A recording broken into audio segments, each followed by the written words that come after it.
North India में ये 50 से ज्यादा केसेस मेरी टीम ने, डॉक्टर अविनाश है, डॉक्टर दिलीप गुप्ता है, डॉक्टर परमजीत है, डॉक्टर शशिकांत है, डॉक्टर जितेंद्र चौहान है, हम सब लोगों ने, और डॉक्टर रजत है, सब ने मिलके 50 से ज्यादा केसेस ये डायग्नोज किए हैं, हरियाणा में भी, पंजाब में भी और यूपी में भी।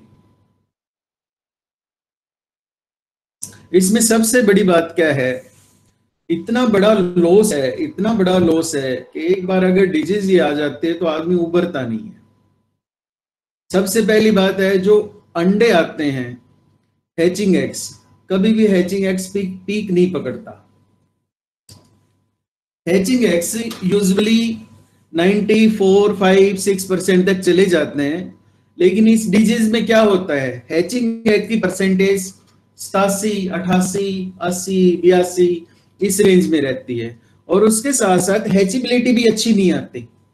हैचिबिलिटी भी मैंने ये देखा है बहुत सारे लोगों के, जहां जहां प्रॉब्लम्स आई, कहीं 72% है, कहीं 68% है, कहीं 80% है, मैक्सिमम 82% है।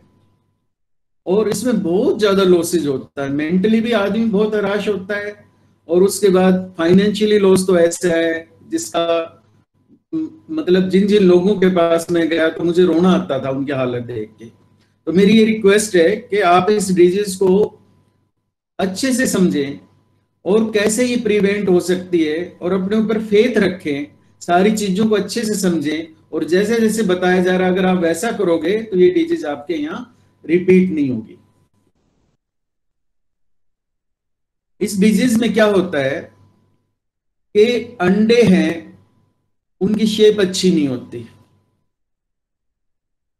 कुछ कच्चे अंडे भी आते हैं, और अगर अंडे को तोड़ के देखोगे तो उसके अंदर जैसे एक पीला भाग होता है और उसके बाद थिक भाग होता है सफेद रंग का एल्बुमिन, उसमें भी दो भाग होते हैं, एक थिक और थीन।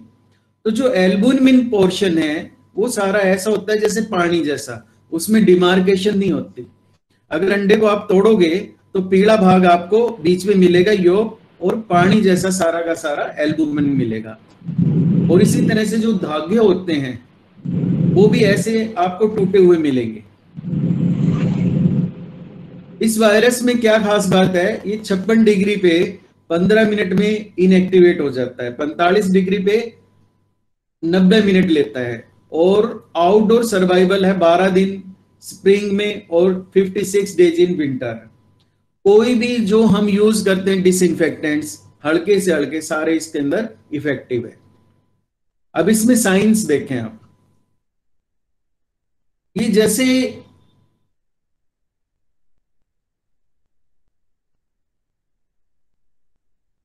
ये जो पिक्चर है ये ब्रायलर की ली हुई है, मैंने कुछ दिन पहले ली थी किसी एक फार्म पे, और उसका ब्रीडर यूनिट भी था। तो उसके यहाँ ब्रायलर के अंदर ये आईबी का इन्फेक्शन था अर्ली स्टेज पे।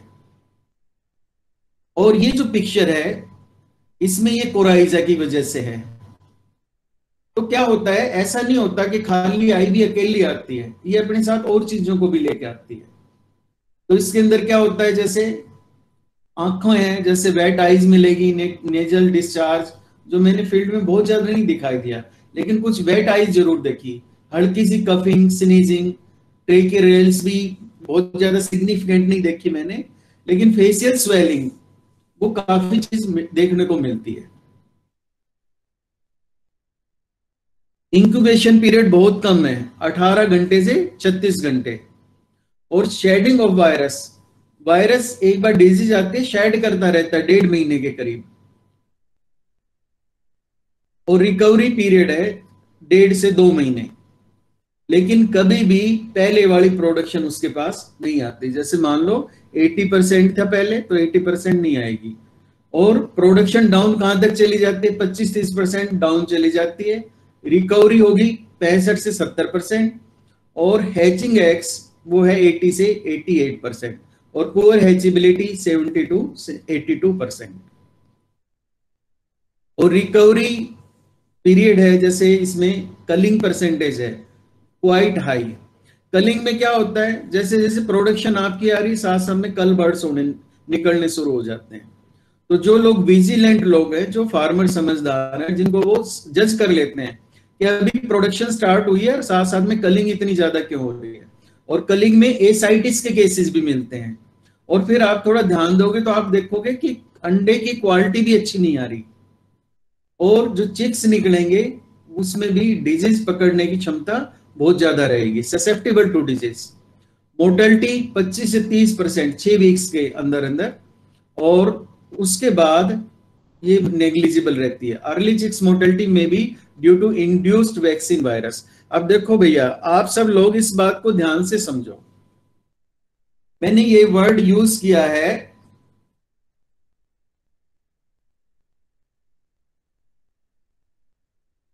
अर्ली चिक्स मोर्टेलिटी में be due to induced vaccine virus. अभी रिसेंटली 1-1.5 महीने के अंदर मेरे पास 2 केसेस आए हैं भैया। 2 केसेस में क्या हुआ, पहले दिन पे किसी कोई वैक्सीन दी गई, एक फिब्रो कंपनी का वैक्सीन है यूएसए का, जो अपने से कोई मैचिंग नहीं, H120 के नाम से। 2 जगह वो यूज की गई और दोनों जगह 10 से 12% मोर्टेलिटी हुई है।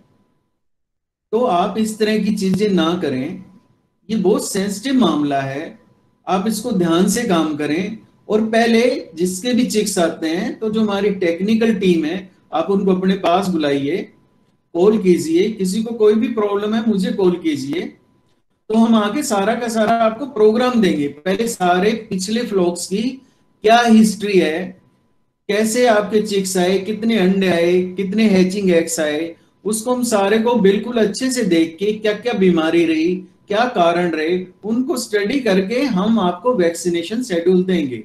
और स्ट्रिक्टली मैं आपको एश्योर करता हूं कि अगर आप हमारे स्टाफ से इस तरह से डिस्कशन करेंगे, मिलेंगे, फॉलो अप करोगे, तो आपकी प्रॉब्लम मिनिमम रहेगी। और इसमें और क्या खास बात है, अगर इन्फेक्शन अर्ली स्टेज में एंटर कर गया तो जैसे मुर्गी अंडे पे आएगी तो देखने में तो लगेगी मुर्गी बहुत अच्छी है, लेकिन मुर्गी अंडे नहीं देगी, वो फॉल्स लेयर्स कहलाएगी, देखने में बिल्कुल बढ़िया। उसमें ओविडक्ट मैंने ऐसे देखा फील्ड में कि ओविडक्ट ही नहीं है, मतलब मुर्गी देखने में बहुत अच्छी है लेकिन ओविडक्ट है ही नहीं। सर किसी ने प्रेजेंट कर दिया है सर, कोई बात नहीं, कोई बात नहीं।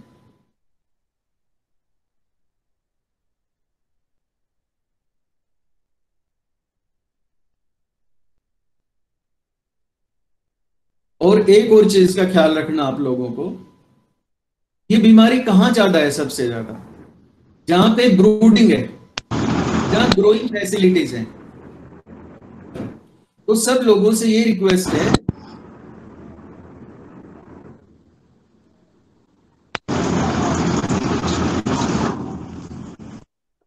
हेलो, देखो ये बीमारी सबसे ज्यादा, हाँ ये बीमारी सबसे ज्यादा कहां देखने को मिलती है, जहां पे ब्रूडिंग और ग्रोइंग और लेइंग सारी साथ साथ है।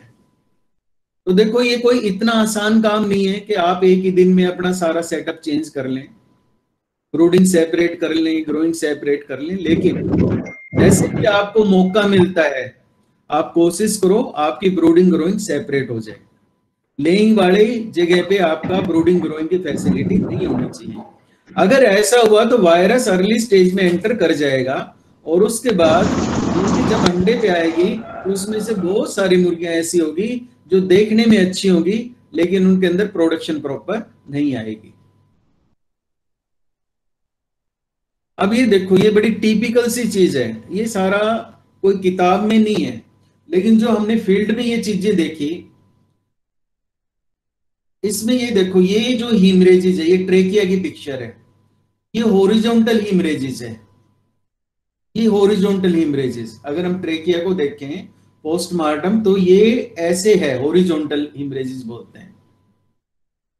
इसमें भी ये ऐसे है, इस तरह से हीमरेजिस है, ये ट्रेकियल रिंग के साथ साथ है ऐसे।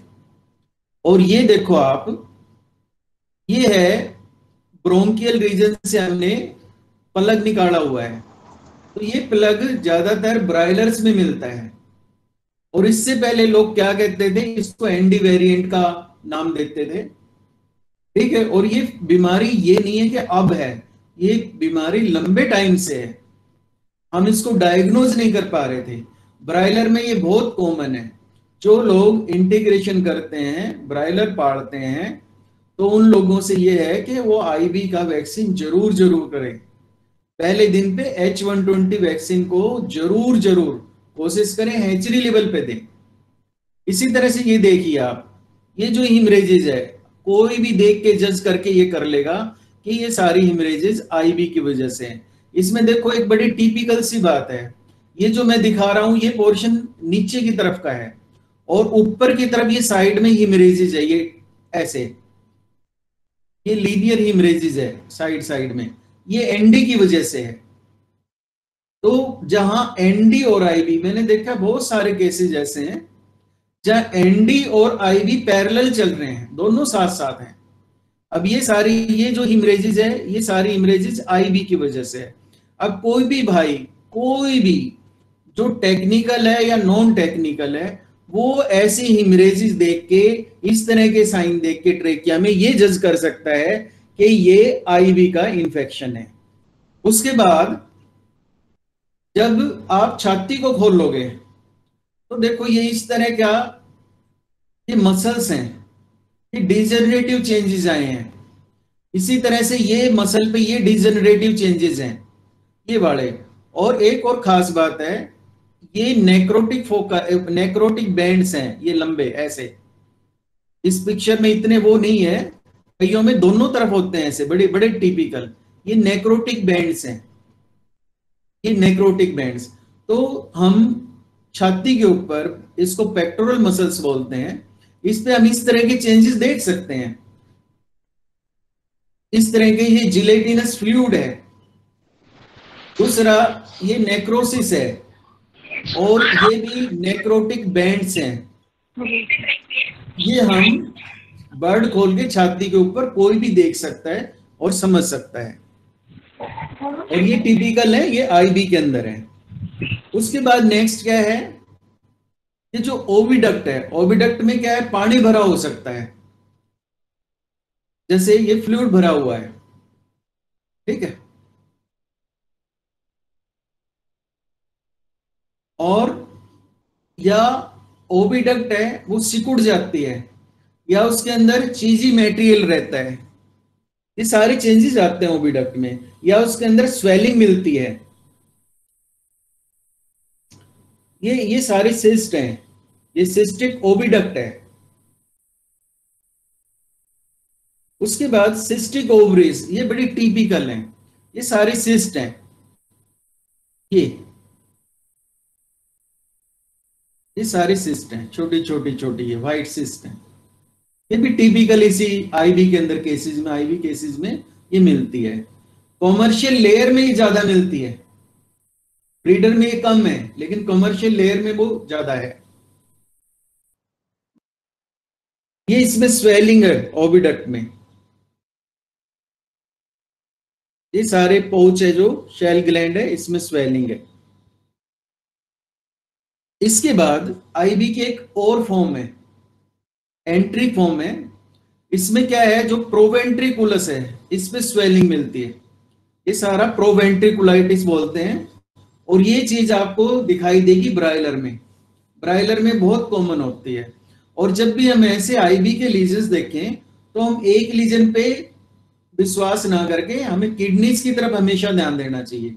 तो वहां आपको नेफ्रोपैथिक चेंजेस मिलते हैं, आपको नेफ्राइटिस मिलती है, ये किडनीज हैं, ठीक है। ये मैक्सिमम केसेस में मिलेंगे आपको आईबी के। लंग्स हैं, वो न्यूमोनिक लंग्स मिलेंगे, लेकिन इसका रीजन सेकेंडरी इन्फेक्शंस हैं, सेकेंडरी वायरल इन्फेक्शंस। और अब जो डिजीज है आईबी की, उसमें कॉम्प्लिकेशंस कैसे आते हैं, वो अकेली नहीं आती, उसके साथ एनडी मिलेगी आपको।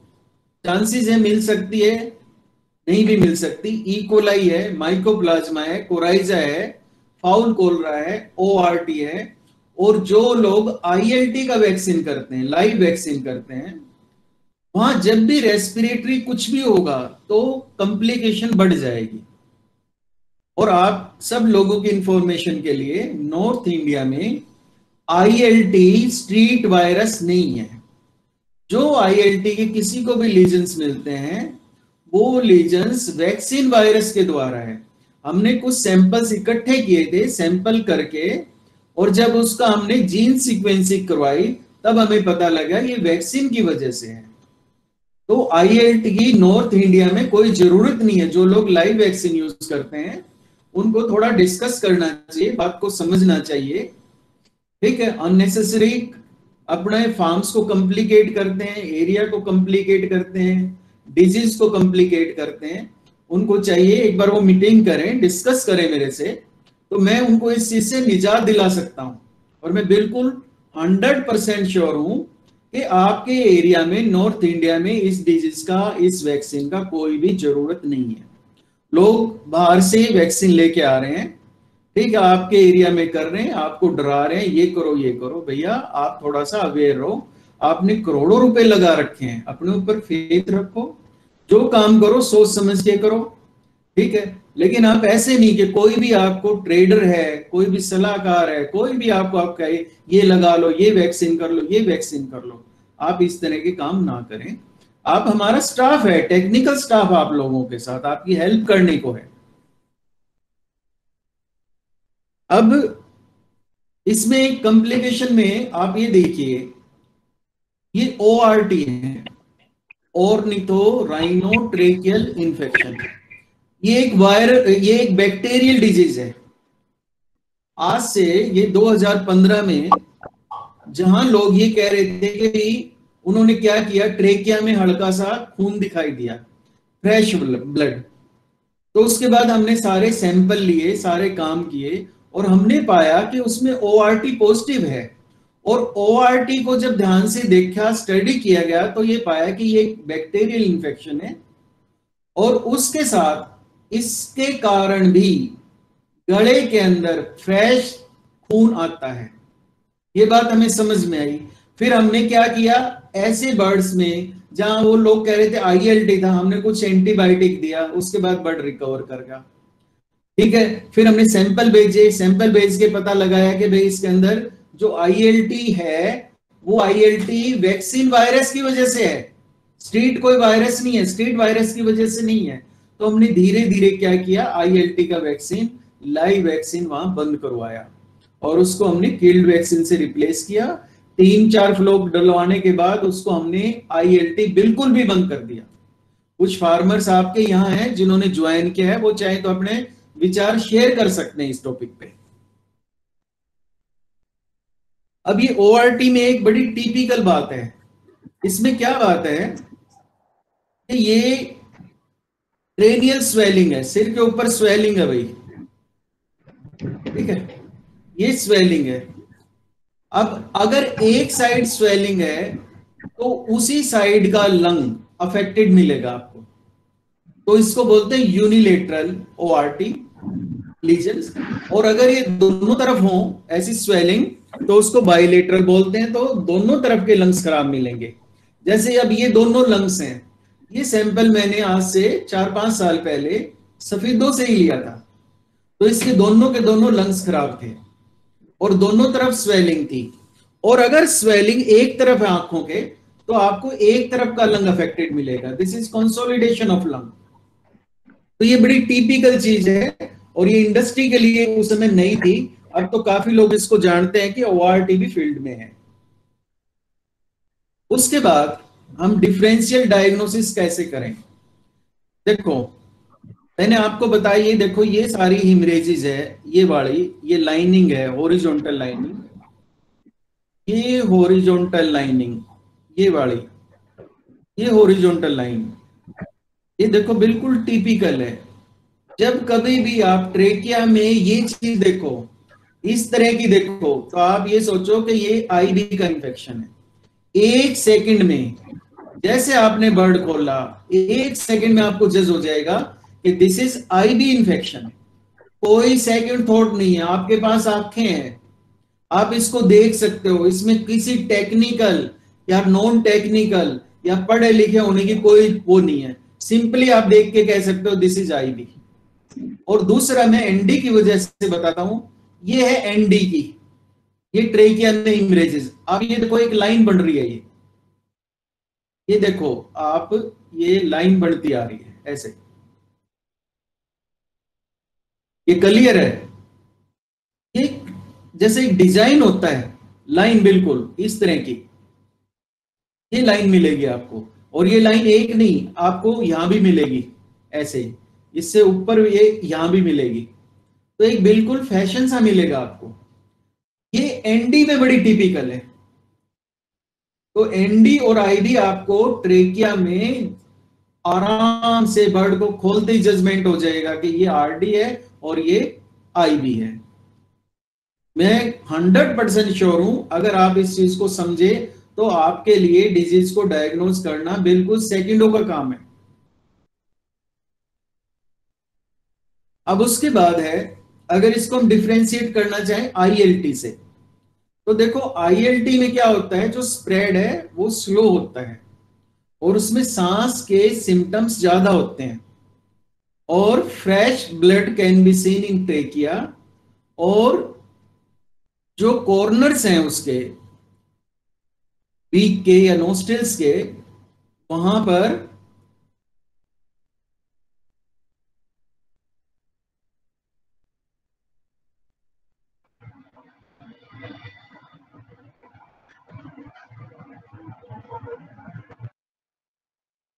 जो जो जो उसकी वीक है, उसके कॉर्नर हैं या नोस्ट्रिल्स हैं, वहां उस आपको ड्राइड ब्लड मिलेगा, स्ट्रिक्स मिलेगी, ऐसे निशान मिलेंगे मुंह पे, बिल्कुल सूखी हुई ब्लैक कलर की स्ट्रिक्स मिलेगी। ये हमने फील्ड में देखी है। और scatter blood in the feeders, ये आईएलटी में मिलेगा आपको। उसके बाद कोराइजा, कोराइजा पे फेशियल स्वेलिंग ज्यादा होगी। और उसके बाद है एग ड्रॉप सिंड्रोम। इससे कैसे डिफरेंशिएट करेंगे? ईडीएस में एक खास बात होती है, प्रोडक्शन तो डाउन जाती है, अंडे की क्वालिटी भी खराब होती है, लेकिन उसका इंटरनल एग क्वालिटी के ऊपर कोई फर्क नहीं पड़ता। मतलब जब आप अंडे को तोड़ के देखोगे, तो जैसे हमने आईबी में बताया कि एल्बुमिन पानी जैसा होता है, तो इसके अंदर वो चीज नहीं मिलेगी। उसके बाद ये है कि हम कैसे करें इसको, प्रिवेंट कैसे करें। अगर डिजीज जैसे एक बार आ जाती है तो इसका कोई भी इलाज नहीं है। आप इसको बात को ध्यान से समझो, अगर डिजीज एक बार आ गई कोई इलाज नहीं है, ठीक है। और साथ में क्या है, प्रोडक्शन डाउन आ गई तो उसमें 1.5-2 महीने लगेंगे रिकवर होने में, और वो रिकवरी भी वैसी नहीं आएगी। रिकवर करके 60% पे 62% पे आ जाएगी। हैचेबिलिटी भी आपकी अच्छी नहीं आएगी, 70, 72, 75, 82। और hatching x quality through out life, कुछ लोगों ने मोल्ट करके भी देखा, मोल्टिंग के बाद भी कोई सुधार नहीं होता उसमें। ऐसे बर्ड्स के अंडे भी टेढ़े मेढ़े आते हैं, थोड़ी बहुत इंप्रूवमेंट आती है, लेकिन सिग्निफिकेंट इंप्रूवमेंट नहीं आती। इसमें हम क्या करते हैं, जो विटामिन डी का लेवल है 4000 इंटरनेशनल यूनिट से हम 6000 इंटरनेशनल यूनिट पर केजी ऑफ फीड देते हैं। और अब हमें ध्यान क्या रखना है, इलाज तो कोई भी नहीं है। अब हमें ध्यान रखना है कि जो ब्रूडिंग फैसिलिटी है, ग्रोइंग फैसिलिटी है, वो हमेशा लेइंग यूनिट से दूर रहे। और एक सबसे बड़ी बात क्या है, एडिक्वेट एयर सर्कुलेशन इन ब्रूडिंग। देखो भैया, ये वो बात है जिसके ऊपर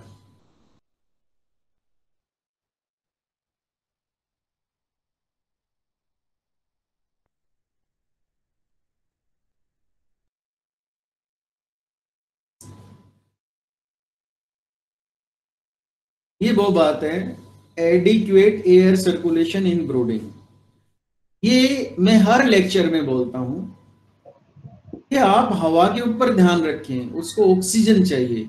अगर आपका 20,000 का फ्लोक है तो 40,000 लंग्स काम कर रहे हैं, 40,000 लंग्स को ऑक्सीजन चाहिए। अगर आपका सर्कुलेशन प्रॉपर नहीं होगा, एयर सर्कुलेशन एडिक्वेट नहीं होगा, तो उसको प्रॉपर ऑक्सीजन नहीं मिलेगी। और जो सांस की नली है उसके अंदर छोटे छोटे सेलिया होते हैं, बारीक बारीक बाल जैसे होते हैं एपिथेलिया पे, तो वो सारे डिजनरेट हो जाते हैं। जो कोई भी बाहर से अंदर सांस की नली में चीज जाती है तो वो उसको लंग्स तक नहीं पहुंचने देते। तो अगर आपके वहां प्रॉपर एयर सर्कुलेशन नहीं होगी तो एपिथेलियल सीलिया ऑफ ट्रेकिया वो डिजनरेट हो जाएगा और डायरेक्ट इन्फेक्शन आपका लंग्स में पहुंचेगा। तो इस बात पे आपको सबसे ज्यादा ध्यान देना है। ये फ्री का काम है, इसमें कोई पैसे की इन्वॉल्वमेंट नहीं है। आप जब भी ब्रोडिंग चाहे आपकी किसी भी पीरियड में हो, बहुत सर्दी है तब भी आपको एयर सर्कुलेशन पे सबसे ज्यादा ध्यान देना है। और आपकी स्टॉक डेंसिटी है वो आपके बर्ड्स को प्रॉपर स्पेस चाहिए, प्रॉपर उसको एयर सर्कुलेशन चाहिए। और एक इसमें बात यह कि आपको जल्दी से जल्दी आईबी का वैक्सीन देना चाहिए। लाइव वैक्सीन कोशिश करो फर्स्ट डे पे दें, ठीक है। हैचरी पे भी होके आता है, आप भी दे सकते हैं। दूसरा, पहले 3 दिन के अंदर अंदर ही IB multi killed BH bro MN 0.25 ml per bird वो आप जरूर दें।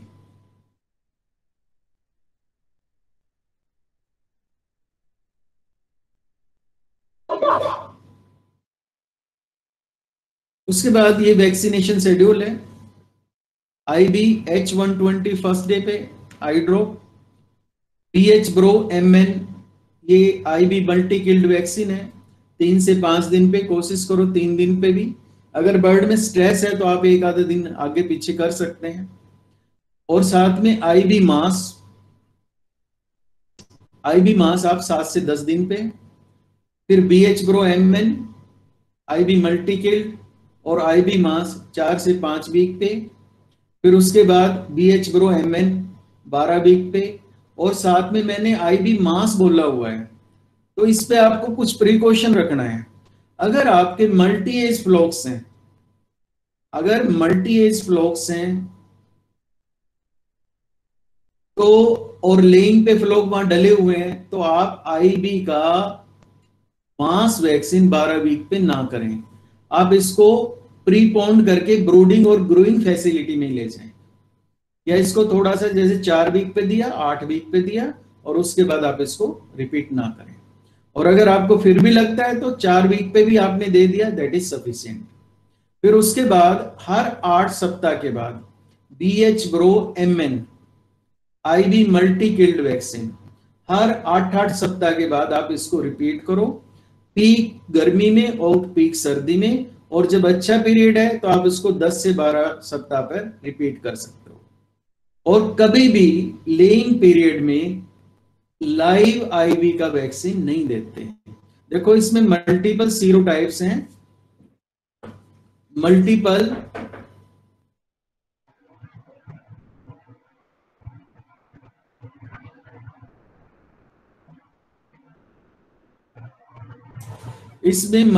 सीरोटाइप्स हैं और म्यूटेशंस भी फास्ट है। वायरस अपना स्वभाव बहुत जल्दी से चेंज कर रहा है, बार बार इसकी मॉनिटरिंग की जरूरत है।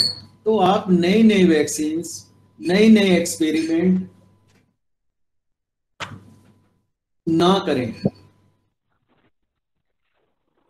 हेलो राकेश ठाकुर जी, प्लीज जरा सा आप हाँ प्रेजेंट नाउ पे मत प्रेस करें प्लीज, एक रिक्वेस्ट है राकेश ठाकुर जी।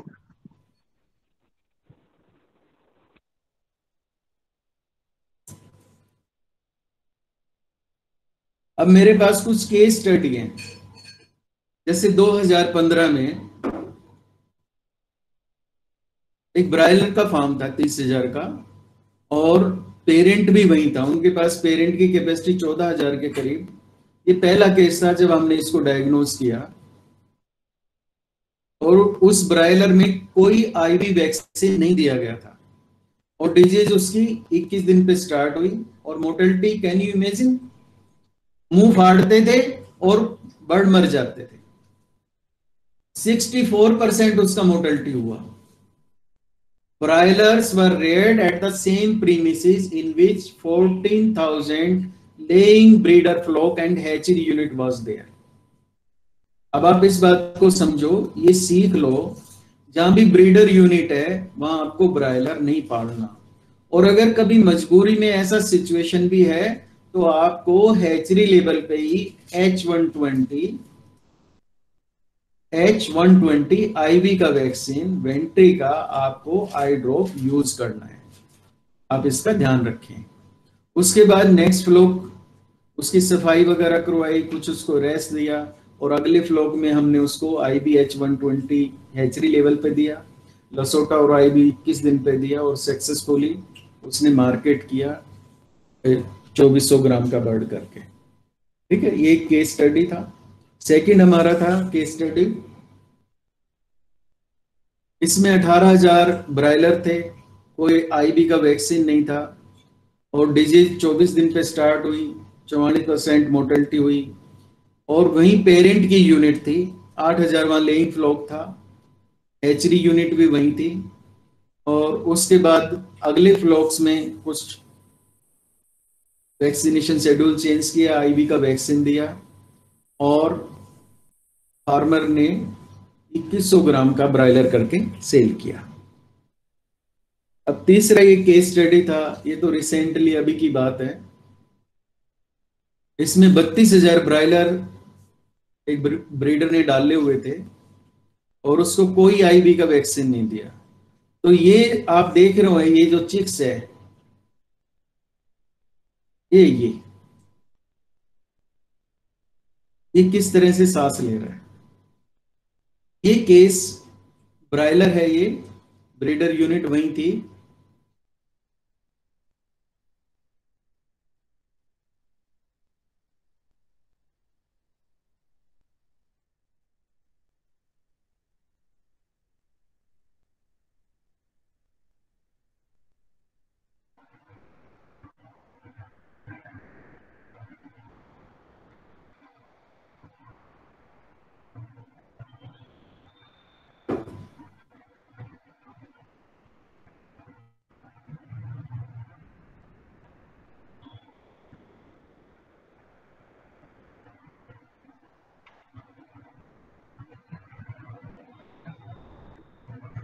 नेक्स्ट ये केस थर्ड है। अब आप इसमें देखिए, ये जो हिमरेजिस है, ये हिमरेजिस है, हॉरिजॉन्टल हिमरेजिस, ये IB में बड़ी टिपिकल है। ये सिम्टम है। दूसरा, जैसे आप ब्रोंकियल प्लग्स है, जैसे आप इसको नीचे से देखोगे तो ये इस तरह के प्लग्स मिलेंगे। उसके बाद ये किडनीज है, नेफ्राइटिस है, आप ये देख रहे हो, हल्का सा इसके अंदर प्रोवेंट्रिकुलाइटिस भी है, और इसका सांस लेने का तरीका, तो ये सारी चीजें आपको IB की तरफ लेके जा रही है। ठीक है, इसमें एक पॉजिटिव बात थी कि इसने ND + IB multi killed vaccine 7 दिन पे किया था, IB का लाइव वैक्सीन ने किया, और डिजीज 14 दिन पे स्टार्ट हुई, और टोटल मोर्टेलिटी उसकी 12% हुई। अब चौथा केस, ये 430 का 7,000 का फ्लॉक था, 32 वीक का एज था, प्रोडक्शन ड्रॉप हुई 76% से 32% 14 दिन के अंदर, मोर्टेलिटी 12.5% हुई, और जो हैचिंग एग परसेंटेज थी वो 90% से 78 पे आ गई, और hatchability 87 to 62, very poor recovery in production up to 52%, ये 2 महीने लगे कम से कम उसको, हैचेबिलिटी 72%, हैचिंग एग्स 82% तक आया। और उसके बाद अगले फ्लॉक्स में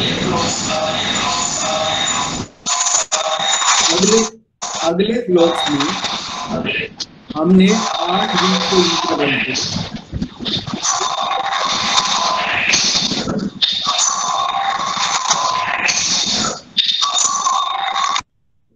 अगले फ्लॉक में 8 वीक के इंटरवल पे ND + IB multi killed vaccine दिया गया, अर्ली लाइव वैक्सीन दिया फर्स्ट वीक में, और उसके बाद ये प्रॉब्लम उस फार्म पे रिपीट नहीं हुई। पांचवा केस कैसा था? इसमें 5-5 हजार के 3 फ्लॉक थे। ये तो बड़ी क्रिटिकल सिचुएशन हुई थी उस फार्म पे। एक 27 वीक का था, एक 37 वीक का था, और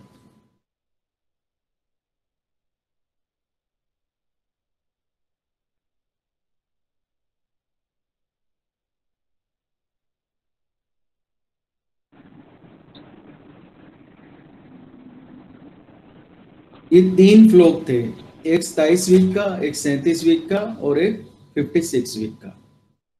तो गर्मी का टाइम था,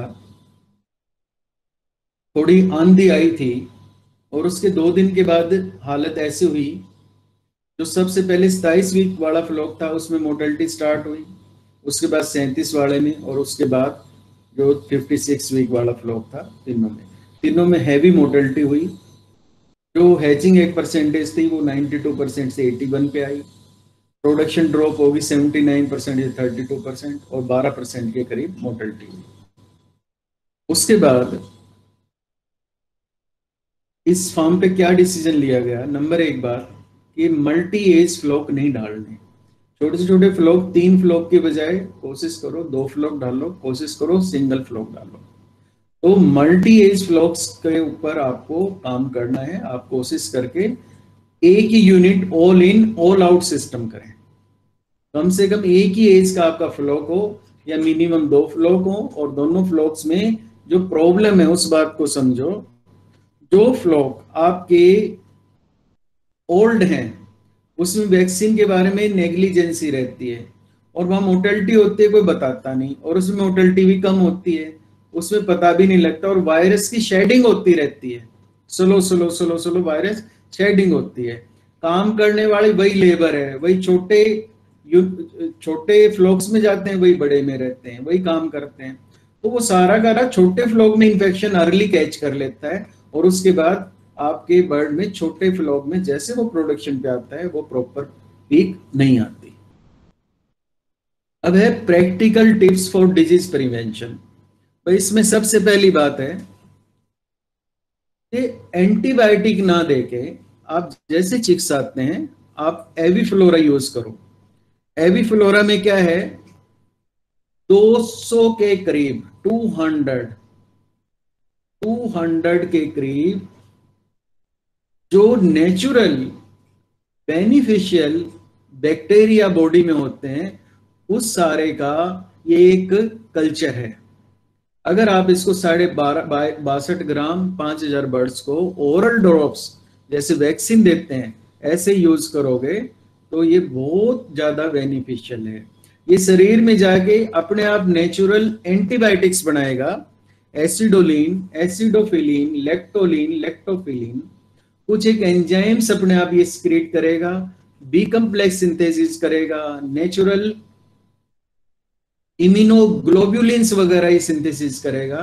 और उसके अलावा क्या है कि एक मैकेनिज्म होता है competitive inhibition and exclusion principle. ये अपनी एक लेयर डेवलप कर देगा इंटेस्टाइन के अंदर, और उसका जो एपिथेलिया उस पे अपनी लेयर डेवलप कर देगा, और जो हार्मफुल बैक्टीरिया है उसको डेवलप होने के लिए या उसको वहां स्टिक करने के लिए जगह ही नहीं देगा। तो ये बहुत अच्छा प्रोडक्ट है और आप इसको यूज कर सकते हो। एक तो आपको इसको ध्यान रखना है। दूसरा, proper care on micro environment of chicks during brooding period. ये मैं बार बार आप लोगों को सभी लेक्चर्स में बोलता हूं कि भी चिक्स के लिए सबसे पहले ऑक्सीजन है। उसको प्रॉपर ऑक्सीजन चाहिए, उसको प्रॉपर रिलेटिव ह्यूमिडिटी चाहिए, उसको प्रॉपर टेम्परेचर चाहिए, उसको एडिक्वेट लाइट और स्पेस चाहिए, उसको अच्छा पानी चाहिए, उसको पानी मिलना चाहिए, उसकी अप्रोच हो और बैलेंस फीड फार्मूलेशन हो, और सबसे ज्यादा ध्यान हमने रखना होता है सोडियम लेवल्स पे।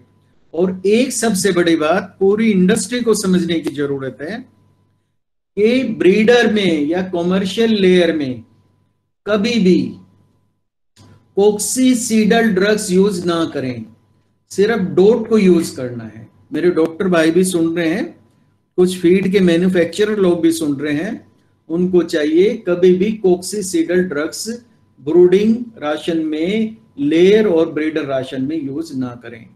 इसके लिए एक खास बात है, ये क्या रूल है, ये नियम है, stage to stage and species to species immunity is must for coccidiosis prevention program. अब आप इस बात को समझने की कोशिश करो। नंबर एक बात, कोक्सी के अलग अलग स्पीसीज होती हैं, जैसे आइमेरिया टीनेला है, नेकाट्रिक्स है, माइबेटी है, एसरबुलिना, ये ऐसे मेन 7 स्पीसीज हैं, वैसे तो बहुत सारे हैं। तो जब तक सारे ये मेन स्पीसीज से एक्सपोज नहीं होगा बर्ड, और फिर इनके स्टेजेस हैं, स्टेजेस जैसे मीरोजोइट्स हैं, ट्रोफोजोइट हैं, साइजोन्स है, स्पोरोजोइट्स हैं, जब तक ये इन स्टेजेस से एक्सपोज नहीं होगा तब तक उसमें कोक्सी के अगेंस्ट इम्यूनिटी डेवलप नहीं होगी, और आपके बर्ड में mild enteritis through out life रहेगी, लूज ड्रॉपिंग्स रहेगी, आपने कोई दवाई दे दी, थोड़े दिन ठीक रहेगी, बाद में फिर प्रॉब्लम रहेगी। तो इसके लिए सिर्फ एक छोटी सी बात, अगर आपने इस बात को समझ लिया तो आप किसी को भी, कोई भी फीड जहां से आप लेते हैं, आप पूछ सकते हैं कि आपने कोक्सी की दवाई क्या यूज की है। अगर वो कहे कि डोट के अलावा, कोई कहे मधुरामाइसिन यूज की है, कोई कहे कोबान यूज की है, कोई कहे सीएमपी यूज की है, कुछ भी दवाई यूज की है, आप उसको कहो कि भैया इसकी जरूरत नहीं है। और किसी को नहीं समझ में आती तो आप उसको मेरा नंबर दे सकते हैं, सिर्फ और सिर्फ डोट की जरूरत है। अब कुछ एक बुरी प्रैक्टिसेस हैं फील्ड में, उसमें क्या होता है, मैंने बताया आईबी एक ऐसा वायरस है जब मल्टीपल सीरोटाइप्स डेवलप होते हैं, मल्टीपल सीरोटाइप्स हैं, इसको कंट्रोल करना मुश्किल है, इसमें म्यूटेशंस फास्ट हो रही है, जेनेटिक रिकम्बिनेशन फास्ट है, इसलिए ये जरूरी है कि आप इस तरह की प्रैक्टिस ना करें कि जैसे कुछ एक लोग क्या करते हैं, वैक्सीन को मिक्स कर देते हैं, मार्केट में जितनी तरह की वैक्सीन मिली, लाइव वैक्सीन, उसको मिक्स करके बर्ड को पिला देते हैं, ये बैड प्रैक्टिस है, आप ऐसे ना करें। और मैं आपको एश्योर करता हूं, जो मेरा फील्ड का एक्सपीरियंस है, जो लोग इस तरह की प्रैक्टिस करते हैं उनके यहाँ कभी भी पीक नहीं आती, एक बात। दूसरी बात, जैसे प्रोडक्शन स्टार्ट होगी उनके कल बर्ड स्टार्ट हो जाएंगे, और आप लोगों को क्या कहा जाएगा जब आप कहोगे कि भाई कलिंग क्यों हो रही है, तो वो कहेंगे कि उसके भी हो रही है, 4 नाम और बता देंगे, ठीक है, उस फार्मर के भी ऐसा हो रहा है, उसका फार्मर के भी ऐसा हो रहा है, लेकिन ये बैड प्रैक्टिस है, इसका रिजल्ट सिर्फ इस तरह की प्रैक्टिस है, तो आप ये प्रैक्टिस ना करें। दूसरा ये है कि कुछ लोग क्या करते हैं, वैक्सीन लिया, उसको मिक्सी के अंदर किया, 2-3 ब्रांड यूज किए, किल्ड वैक्सीन भी, उसी में जेंटामाइसिन डाल दिया, ये भैया सारी नॉनसेंस प्रैक्टिसेस हैं। एक और बुरी प्रैक्टिस क्या है कि जैसे गंबोरो का वैक्सीन है, एक आंख में डाल दिया स्टैंडर्ड, प्लस पिला दिया उसको, ये पता नहीं कौन थ्योरी देता है, क्या समझ है, कितना इम्यूनोसप्रेशन होता है। तो मेरे दोस्तों, मेरे फार्मर भाइयों, आप लोगों से रिक्वेस्ट है, आपने करोड़ों रुपए लगा रखे हैं अपने यूनिट पे, और पोल्ट्री में कुछ भी ऐसा नहीं है कि जो आप सीखना चाहें आपको समझना है। हम आपको समझाने को, जो काम सही है आप सिर्फ सही काम करो, जिससे आपकी प्रोडक्शन अच्छी आ सकती है आप वो काम करो, जिससे आपका हैचिंग एक्स अच्छा आ सकता है वो काम करो, जिससे आपके चिक्स ज्यादा आ सकते हैं वो काम करो। अगर ये बात आपको लगता है कि हमसे ज्यादा आपको कोई और बता रहा है तो उसके कारण आपकी अच्छी प्रोडक्शन आ रही है, मैं आपको बिल्कुल ऑनेस्टली बता रहा हूं, उस आदमी की बात हम सुनेंगे, उससे जाके हम सीखेंगे। लेकिन जो मेरा फील्ड का एक्सपीरियंस है, मैक्सिमम लोगों को मिसगाइड किया जाता है अपने छोटे छोटे स्वार्थ में। तो मैं आपसे रिक्वेस्ट करता हूं कि आप जागो, बात को समझो, और बड़ा क्राइसिस का पीरियड है, अपने थोड़े थोड़े पैसे बचाओ और अपनी वेस्टेज बचाओ ताकि हम अच्छा जीवन जी सकें। और हमें जो भी वैक्सीन देनी है वो पिछले फ्लॉक की हिस्ट्री स्टडी करो, उस एरिया को स्टडी करो, और वहां क्या डिजीज रही आपके फार्म पे, क्या डिजीज एरिया में रही, तो उसके हिसाब से आपका वैक्सीनेशन शेड्यूल होना चाहिए। और हमारा एक स्ट्रिक्ट स्लोगन है, follow strict vaccination schedule as given by VH group with slogan our birds our vaccine. हमारा बर्ड्स आपको अच्छा लगता है तो हमारी वैक्सीन भी यूज कीजिए। मैं इसलिए कह रहा हूं कि ये कंपनी वैक्सीन बना रही है, ये ट्रेडिंग के लिए नहीं है, ये वैक्सीन बना रही है जो इसके पास चिक्स है, जो इसके पास सीड है, उसको प्रोटेक्ट करने के लिए, कोई भी कंपनी जिसके पास सीड साथ में है, ठीक है, और वैक्सीन साथ में है, वो ज्यादा रेस्पॉन्सिबल है। इसमें ट्रेडिंग नहीं है, सिर्फ हमारी फार्मर कम्युनिटी को बचाना है, अपनी इंडस्ट्री को बचाना है। अगर आप लोग इस बात को समझोगे तो आपकी प्रॉब्लम्स काफी कम रहेगी। थैंक यू वेरी मच, आप लोगों ने ध्यान से सुना। और उसके बाद कोई भी क्वेश्चन